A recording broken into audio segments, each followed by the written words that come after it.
Good. Next.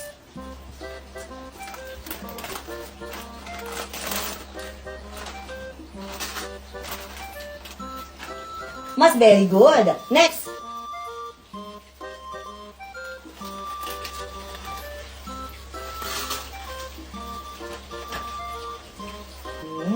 Next.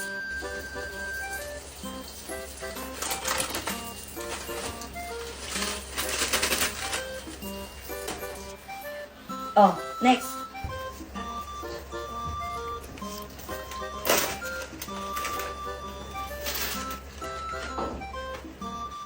Okay, next.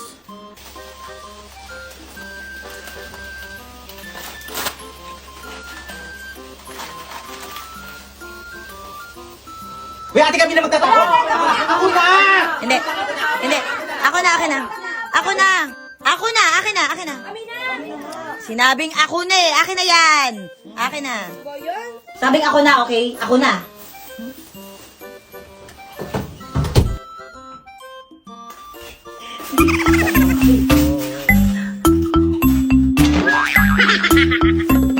Ano masasabi mo ngayon na wala kang kilay? Ang ganda! Hindi ka nagsisi na kinalbo ko yung kilay mo? Hindi.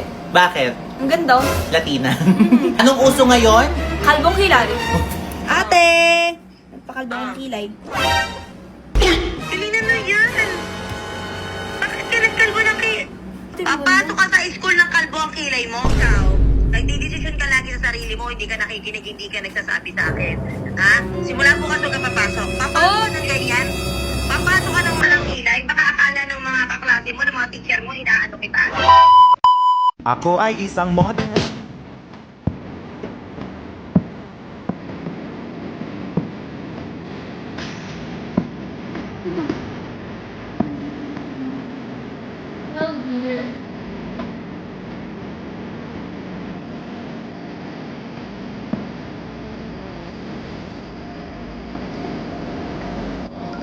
Wala! Ang ganda! Oo, di ba? Ano masasabi mo ngayon na wala kang kilay? Ang ganda! As in, Napaka-Latina. hindi ka nagsisi na kinalbo ko yung kilay mo? Hindi. Bakit? Ang ganda. Oh. Latina. So, tingnan natin kung ano yung magiging reaction ni ate pag nakita at nalaman niyang nagpakalbo ka ngayon ng kilay. Anong uso ngayon? Kalbong kilay. Hindi na uso ang Latina kasi ang uso ngayon? Ang kalbong kilay. So, tingnan natin kung ano yung magiging reaction ni ate pag nalaman niyang ginto yung kilay mo na nagpakalbo ka ng kilay. At pag nalaman niyang ako ang nagkalbo ng kilay mo. So, let's go. Let's Ready ka go. na? A few moments later. Ate! Nagpakalbo ng kilay. Pilina na yan. Bakit ka nagkalbo ng kilay? Mukhang bata. Bakit, te? Di ba Para sa maganda? 500 likes talaga nagpakalbo ka ng kilay? Di ba maganda, te? Hindi! Bagay kaya? Napakapangit. Oh, Sino nagkalbo ng kilay mo? kay Eric. Wala to sa Eric. Wala dito. Di ba, ate? Papasok ka sa school ng kalbo ang kilay mo. Hindi Ate, pwede. uso to. Hindi pwede. Anong uso? Tigilan Uso. mo ako sa mga kakauso-uso mo. Passion, te. Wala kang Passion. pauso. Passion. Passion. Anong passion? Ayan ka na naman sa passion mo. Ikaw, nagdidesisyon ka lagi sa sarili mo, hindi ka nakikinig, hindi ka nagsasabi sa akin. Ha? Simula bukas huwag ka papasok. Papasok ka ng ganyan. Papasok ka ng walang kilay. Baka akala ng mga kaklase mo, ng mga teacher mo, inaano kita. Ha? Inotolerate ka sa mga ganyan mo. Tigilan mo yun, Eileen. Oh, Tigilan mo ganda yan. kaya. Hindi ka papasok hanggat di tumutubo yung kilay mo. Hintayin mo ako makauwi, manda ka sa akin. Sinasabi ko talaga sa yung bata ka. Hintayin mo ako makauwi, ha? Hmm? Ginagalit mo talaga ako, ha? joke lang, te. Joke lang. Ayun, sige, Eric. Sige, Eric. It's a prank! Lang yan. Foundation lang yan. Ayan o. Oh, foundation Ate, lang. foundation lang. Hindi mo nahalata. Sige, ate, sige, Eric talaga naman. Wala pinatay. Si Eric, bahala ka doon! Alam, ang ganda oh. Uy, ang ganda. Uy, ang ganda. Patingin ng kilay, patingin. Uy, ayan, sa mga magtatanong po ha, foundation lang po yan. Hindi lang halata. Ayan oh, kung malapitan guys, ayan oh, makikita nyo. Foundation lang siya na tinakpan namin concealer. Oh, pero lagot ka kay ate mamaya. Bye!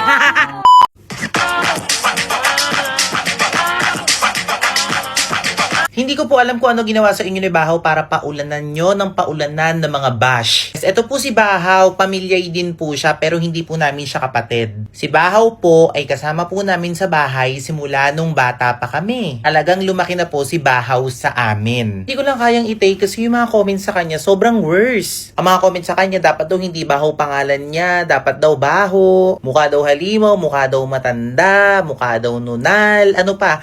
Lahat ng mga pambabash sinabi nyo na sa kanya. Alam nyo, hindi nyo naman kilala yung tao para ganun-ganunin nyo. Wala rin naman siya pinakitang masama sa vlog namin. Yan ang hirap sa atin eh. Hindi pa natin nakakasama sa loob ng isang bahay nang judge na tayo. Kung ano na yung mga nakikita natin, dun lang tayo bumabase. Pero ako na po mismo magsasabi sa inyo, ito pong batang to, si Bahaw, sobrang bait po nito. Sobrang sipag. At higit sa lahat, sobrang maalalahanin at sobrang mapagmahal sa amin. Hindi po namin kadugo si Bahaw, pero grabe yung pagmamahal na binibigay niya sa pamilya ko at sa mga kapatid ko. Ngayon kung tatanungin niyo po ako kung nililigawan niyo po si Elaine yung kapatid ko, hindi ko po alam kung totoo yung sinasabi niya na mahal niya talaga sa Elaine. Pero sinasabi niya nga sa ibang tao, pati nga sa mga kapatid ko, na crush niya si Elaine, bata pa lang daw sila. Pero alam ko sa sarili ko kung ano talaga yung pagkatao ni Bahaw. Simula bata siya, hello. Pero hindi po siya masamang tao. Please, bawasan niyo naman yung mga words niyo, hindi kasi magandang pakinggan. Ngayon, sa akin, kung liligawan po niya sa Elaine, kung magkakatuluyan man sila or magiging sila na Elaine, hindi ko po hahadlangan. Susuportahan ko po ng 100%.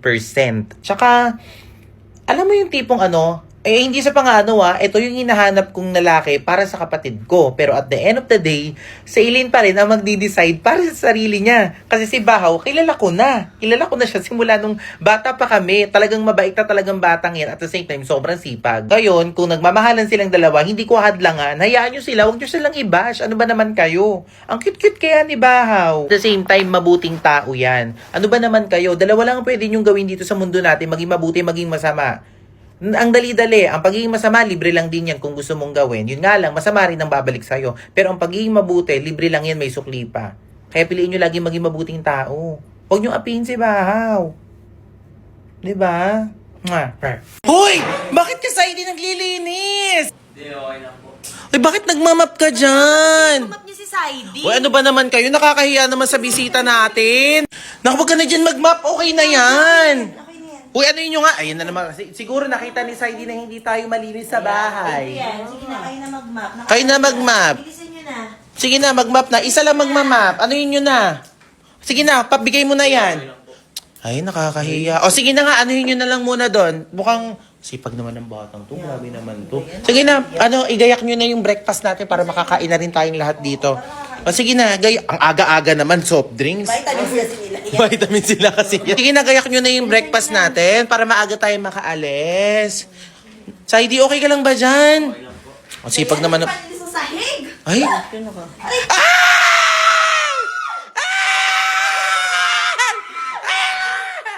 Kinikilig si Elaine! Kinikilig! Ay! Pasensya ka na sa kapatid ko. Talagang pag umaga talaga medyo nandun talaga yun. Okay na nga yan. Sige, okay na yung magpahinga ka na. Tignan mo yung mga sugat mo sa mukha. O, sige na, mamaya kakain na tayo, ha? Sige na, maupo ka na dyan.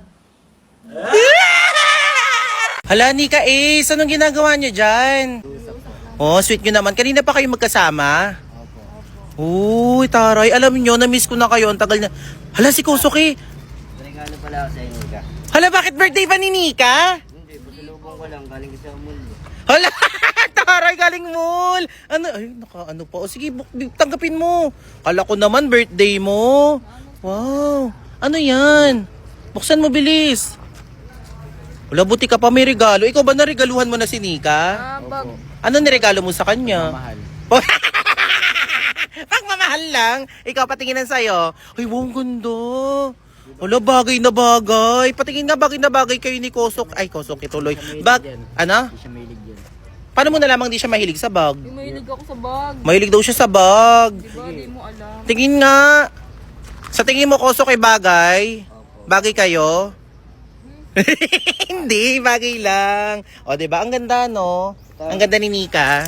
O, nagagandahan ka kay Nika? Opo. Gano'n siya kaganda? 1 to 10? 11. Ay, grabe! Grabe, ang ganda naman ng bag ni Nika. Bagay na bagay sa'yo. Akala ko naman birthday niya na kaya binigyan mo siya ng bag. Gusto mo lang siyang bigyan? Salam po yun. Kusa lang, okay. O sige, thank you. Sige, banding na kayo together dyan, ha. Taray. Ako ay isang mod.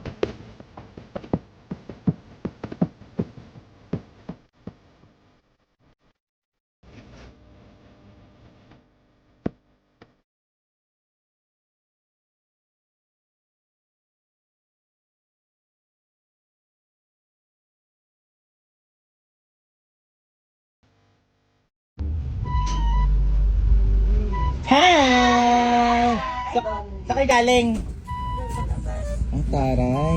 Batang to, sinamahan ko magpagupit. Naligo ka? Woo! Swimming ko lang. Saan swimming? Ano yung asim? Aileen, ask yung kaso ata hindi mo na ano. Ano ba yun? Topi, tara dito. Topi. Parang hindi naman sila topi. Hindi. Baka yung sahig din na sa Onrox. Hindi naman. Ikaw! Ba't ako kakaligo ko lang? Saan ka ba na-swimming? Baka ikaw yun. Tingnan mo nga. Ang sakit sa ulo, Eileen. Bakit ko yun? Saan ka na-swimming? Sa suka? Ha? Pwede. Nakaligo ko lang eh. Kakaligo lang yan. Passion yan. Bagong ano to, skincare yan. Passion na naman daw. Acid. Hindi alam yung passion. Ay, passion. Asan na nga kayo, mga di nyo alam mga passion. Pati pagligo ng suka, di nyo alam. Acid passion. Moments later.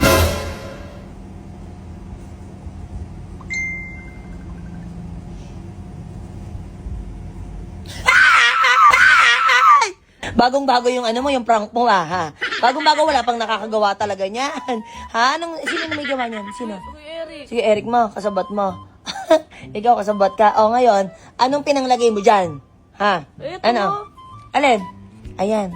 Talagang pinugpog mo pa yung mukha mo. No, patingin. Alam mo bang kaya hindi na ako gumamit nito? Ha? Napakasakit sa mukha nito pag tinanggal. O ngayon, ano yan? Nasa mukha mo, tinagdag mo pa talaga. O ngayon, bahala ka ngayon. Prank ka pa, ha? O, ano, hindi matanggal na. Na, ano, prank pa more. Ano? Ba't di ka magsalita ngayon? Ha? Ano? Diyate.